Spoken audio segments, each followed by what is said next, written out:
I care about my body, so I'm acting on it.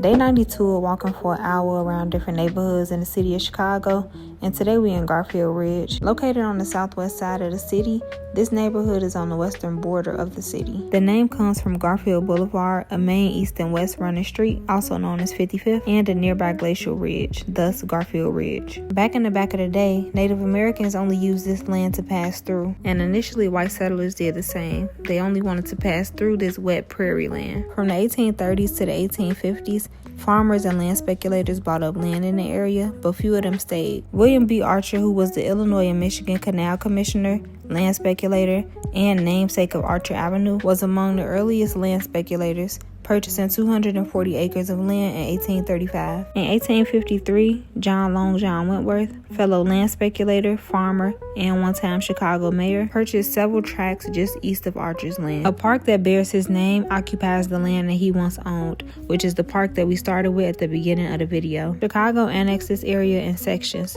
First there was a part in 1889, then more in 1915, and lastly in 1921. Among the first white settlers were Dutch farmers. In 1899, the Archer Avenue Reformed Church settled here, moving from Summit, Illinois. They had 275 parishioners. These leaves were very distinctive, and I loved their golden color. Residential development began in the northeast section of the neighborhood, previously known as Sleepy Hollow. Then more substantial growth came in the 1920s. Population jumped from about 2,400 to 6,000 residents during that decade. Eastern European immigrants, especially Poles, accounted for the bulk of that population increase. The expanded industrial base that surrounded the neighborhood in Clearing and in Summit, Illinois, offered jobs which incentivized people to settle in the area. Archer Avenue had a streetcar line, so it evolved into a main commercial corridor for the community. I enjoyed this clip of the leaves falling and just flying around in the wind. Peak fall vibes. Chicago Municipal Airport, later known as Midway, opened in 1927. It became the center of this neighborhood's economy. I saw hella basketball hoops in this neighborhood, so I thought I'd capture some of them. Even with the airport, the rural character of the area still lingered. In 1936, residents commented on the still vintage-like appearance. Dirt roads, farmhouses, haystacks,